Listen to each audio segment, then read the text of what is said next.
Mais à force, la protection d'être une Marisu perd en efficacité et elle se retrouve elle aussi à devoir dépasser ses limites. Et à chaque fois, on attend la dernière connerie qu'elle va faire pour nous sortir de ce pétrin. Et à l'instar de Medaka, ses adversaires et ses amis redoubleront d'efforts pour pouvoir la vaincre ou l'aider. C'est à ce moment-là que le récit prend toute son ampleur.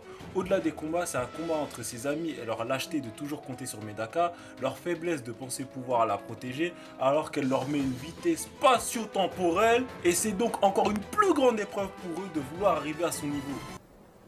C'est pas ta faute. Déconne pas avec moi, d'accord? Déconne pas avec moi, pas toi. C'est pas ta faute.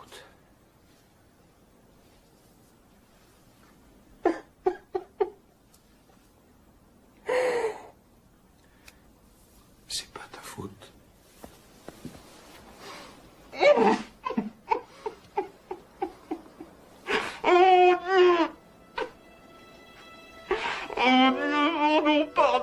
Et c'est terrible car Medaka elle-même se sent seule face à la force démesurée de ses convictions et de sa compréhension des humains, puisqu'étant trop parfaite pour être considérée comme une humaine, ce qui l'amène à rechercher et retravailler son désir de se trouver un but. Sincèrement, pour moi, Medaka est au même niveau que Goku en tant que perso inspirant, tellement elle est incroyable. Je la trouve superbement inspirante, ses idéaux, sa façon d'être, elle m'inspire beaucoup même dans la vie de tous les jours.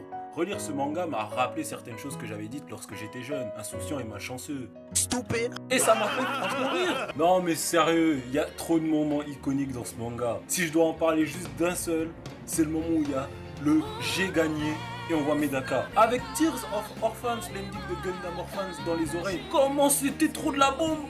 Pourquoi j'ai pas lâché une larme? En soi, le côté Marisu de Medaka est un pari risqué parce qu'à la fois, on peut se dire mais elle va gagner à chaque fois de toute façon.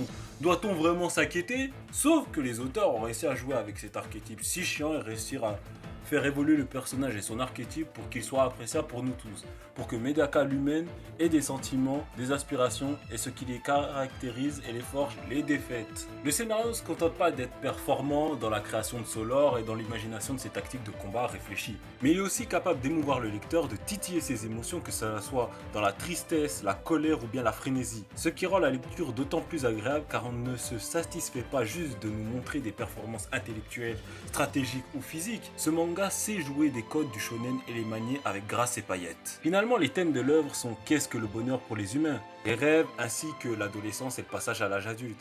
Ils peuvent, selon la sensibilité de chacun, être abordés avec des gros sabots. Là, vous pouvez le constater, mais je suis zéro objectif dans mon amour pour ce manga. Comme à chaque propre manga d'ailleurs, hein. Que ça soit dans l'amour ou dans la haine. Donc pour moi, il fait le boulot comme un chef.